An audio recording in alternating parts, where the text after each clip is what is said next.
Welcome to Tokyo, Japan, one of the most amazing cities in the entire world. We're going to be eating so much food today and exploring some of the nicest tourist sightseeing destinations in this city. This is 24 hours in Tokyo, Japan. Are you ready? Let's go. Okay, so our first stop is actually for Conveyor Belt Sushi.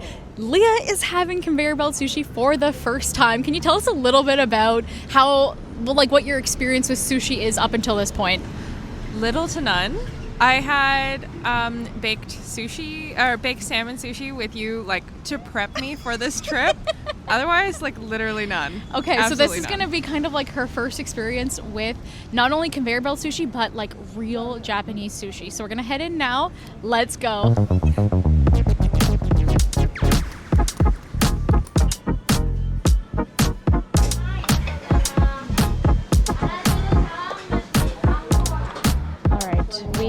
I'm trying to be quiet so that I'm respectful to the people around us and I don't want to film anybody else. But this is straight up tuna. Gotta start it off strong. One of my favorite pieces. Here we go. Cheers.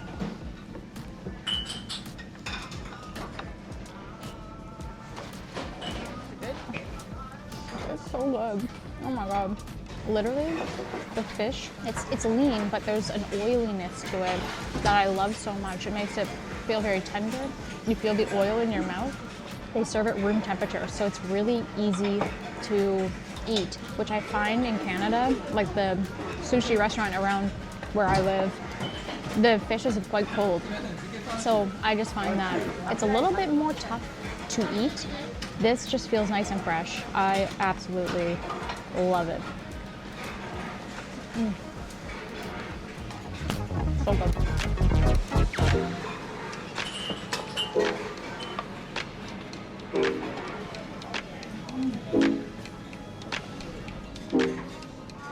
Okay, the next one that I pulled off the conveyor belt is the squid tentacles, and it looks like they put a little bit of spring onion on the top and some grated ginger.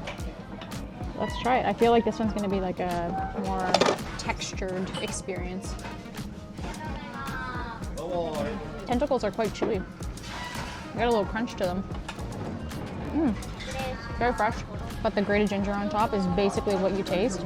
And then it's more like a texture experience. Very chewy. You can feel like the tentacles within each bite. Yeah, I like that. That was a unique one. It's good. So I got a little greedy and I went and took 3 off the conveyor belt at once. We have your stereotypical salmon nigiri. We have amberjack, which I had to look up. That looks like a nice fish. You can see, look at the wasabi inside. And then the one that I'm really excited about is this triplet of tuna. So you can see the pieces get a little bit more fatty as time goes on, and this is going to be the ultimate piece right there. All right, let's just hop right in. We're going to go one by one with salmon first.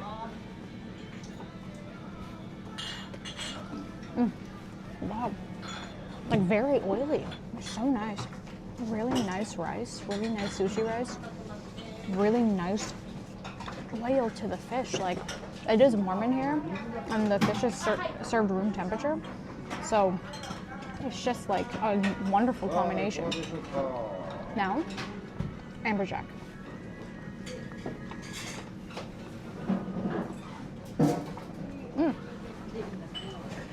More of a tough fish, a lot of wasabi in there, but ultimately just like a regular sushi flavor, nothing out of the ordinary. Texture is nothing out of the ordinary. It's definitely lacking more oil than the other fish that I've tried. And now, let's just go right in for that ultra fatty tuna, which is definitely one of my more preferred pieces. Oh my god. That is so good. That fatty tuna. Yeah, that's the best piece. I'm glad I didn't save that for last because I don't want to be too full for it. That is amazing. I would highly recommend finding the fattiest tuna you can possibly find in Japan and eating it. It's too good. Too good. This is breakfast, by the way. We were very hungry. Okay, here is a type of sushi that I have been waiting a long time for. I really, really love eel. I love eel cooked in many different ways. One of my favorite ways to have it is like this. They usually like grill it a little bit and then they'll put like a nice sweet barbecue sauce on it. I find that this is like a much sweeter piece of nigiri than the rest of them. So I like to have it at the end. It's like a little, you know, dessert at the end. But the spice that they put on top, I really am not sure what that is. So we're gonna find out together. Let's go. That is so good. That was absolutely delicious. It's got like a bit of a charred flavor to it, but that barbecue sauce is light, slightly sweet, slightly savory, ever so slightly. And then this is like a pepper, like a type of pepper on top. Yeah, like the perfect way to wrap up an entire session of conveyor belt sushi. It's like a little bit of a dessert. I know a lot of people end with the tamago. I personally like to end it with the unagi. And 1, 2, 3, 4, 5, 6 plates down. Like I am so full. I'm so out of practice. This is where I'm tapping out, guys.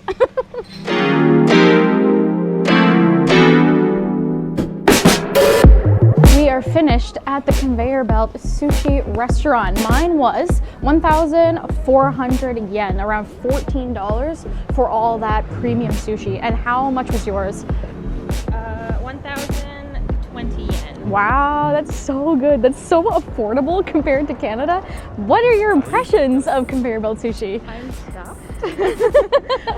But it was really good. I'm typically not a seafood person. I don't like that like super salty smell, but when you walk down there, you don't smell that. You No. don't smell it off the food. Not at all. It was like all very, very pleasant, and I feel like you were getting the most natural taste of the fish. Yeah, 100%. It was good. It was really good. Yeah, and you know what? We were the only foreigners there. I'm gonna put the location of that place down in the description box. That was a pretty local spot. Normally, like the conveyor belt sushi chains are a little bit more modernized, but that one was like an old school one. I didn't want to film anybody because it was all locals and it was very, very quiet. But they were all very, very friendly. Like, Super friendly. Even when we got up, like the chef said goodbye. He was I like, know. "Goodbye." We've been having a really pleasant experience. Yeah. Everyone's been like so friendly to us and accommodating to us as well. So yeah, that was our first experience. We're gonna go and explore Tokyo now. Let's go.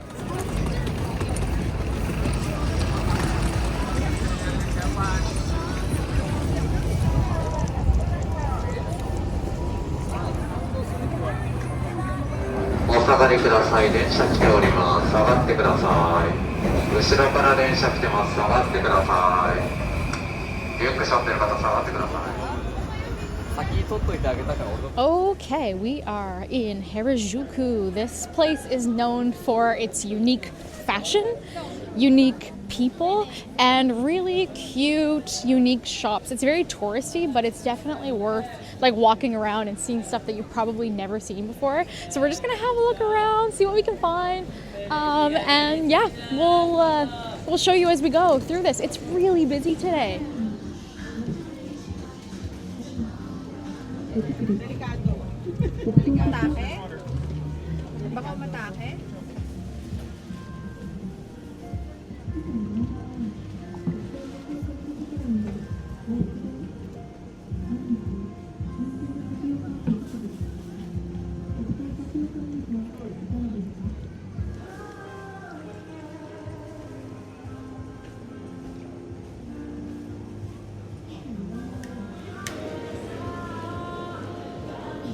Okay, so we actually found a boba tea shop, and since we're supposed to be in Taiwan right now, but we're in Japan, we're gonna try one of Taiwan's most famous bubble teas in the world, Xin Fu Tang.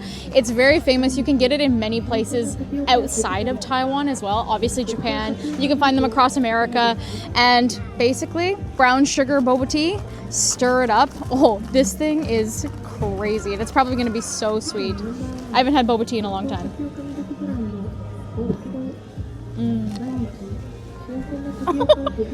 It's so sweet.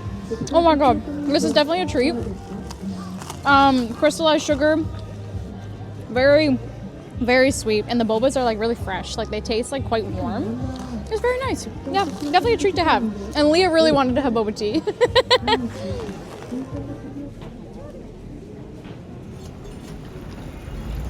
Okay, so this is actually a fortune-telling game. So what you do is you pull out the red stick, you check the number, which is... Of course, there's no number on this one. Okay, no number. Let's try again. 97.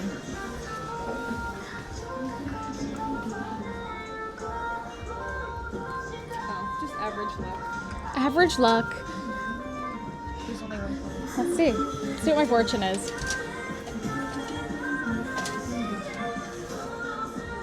66. Off to an interesting start. 66. Let's see. Oh no! 66 is not in English. Anybody want to translate that for me? Or maybe I'll put the translation on the screen, but we'll circle back to this. All right, so we're just wrapping up here in the Harajuku Tourist Center.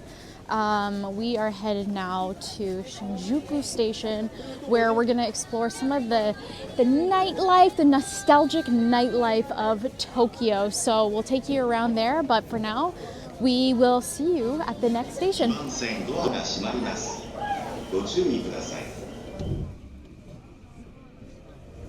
次は新宿お出口は左側です。The Shinjuku subway line and the Omoide subway line.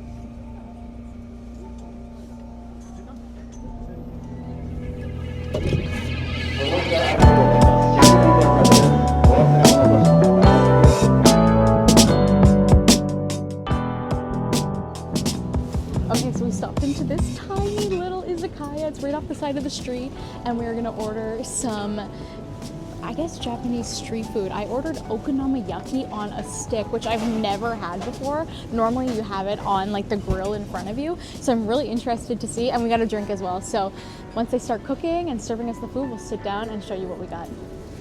I've never tried the okonomiyaki on a stick before.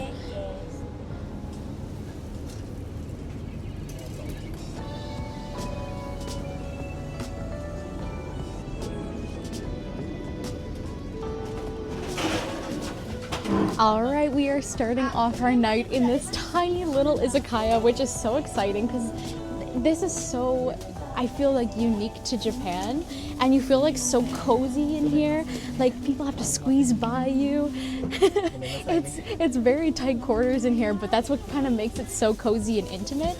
And you just sit right in front of the izakaya master, I guess, and you have your drink and you have your snack, and it's a really good time. So I got myself a highball, of course, just whiskey and soda water. Cheers. That's how we're gonna start off our night. Perfect. Love it.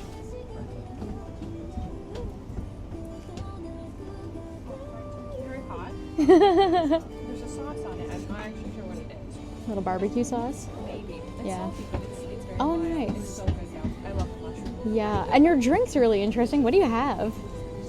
I have a green tea shukai. Yeah. It's a sour, but it tastes almost like matcha. It's like there's no. It's not sour.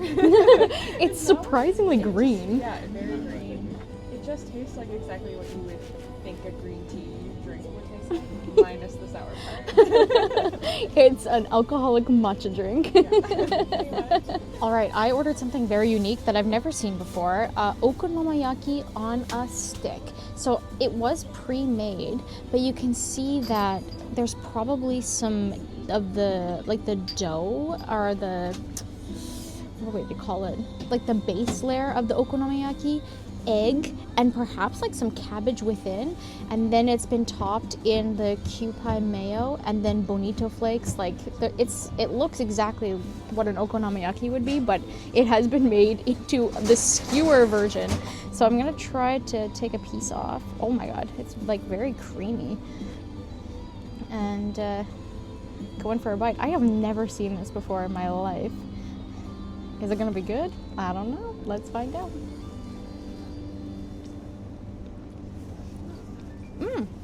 Okay. That's really interesting.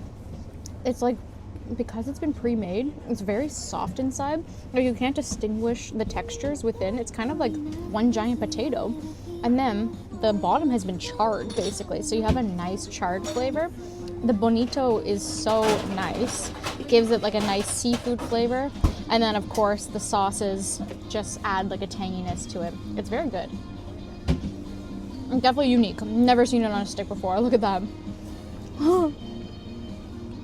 The bonito is like jiggling. Cool. It's like a giant potato stick. So typically at an izakaya, when I would order okonomiyaki, like I would obviously get the noodles inside.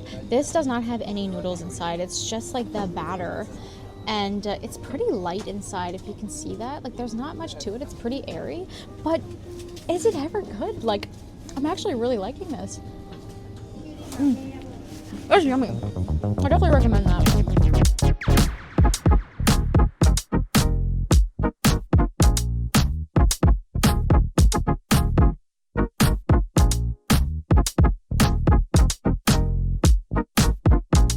Okay, so we have come to this gyoza spot in the center of Shinjuku, like right by the Godzilla head.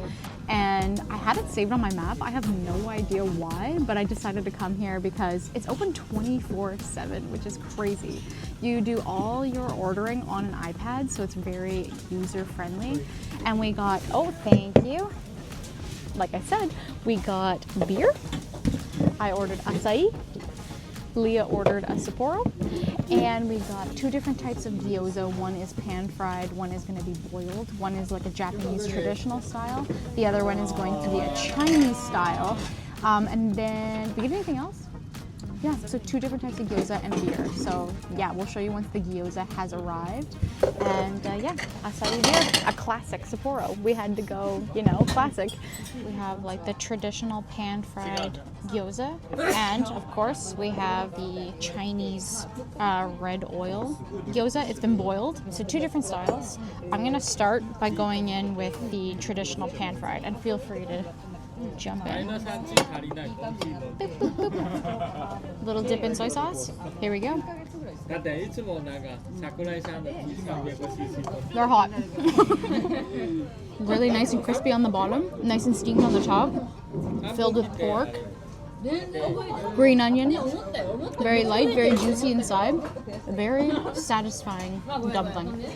I love these. Let's try this red oil. Smothered in red oil, topped with green onion. Let's go. Oh yeah, that is like straight out of Sichuan. Oh my god, the red oil is amazing. It's got that like mouth numbing sensation. It's just amazing. I absolutely love that. That is very reminiscent of Chongqing, China. So what's interesting about this particular location, we're just looking on the menu right now, horse meat is very popular. So you can get horse meat sashimi, horse meat tartare, and then horse meat sushi. Horse meat is pretty popular in Japan. Honestly, when it comes to like food and eating this much, I'm very much out of practice. Like I am very full, and I used to go and eat so much food in a day and do that day after day after day. And now I'm just like tapping out so early, but my god, is it ever delicious. We finished at the gyoza spot. It was incredible. Both of those gyozas were really delicious. I think my favorite one was definitely like the Chinese red oil. But both of them were amazing, and we had our beer and we had a really good time today, spending 24 hours in Tokyo. I hope you enjoyed the video. Thank you so much for watching, and we'll see you in the next one. Bye!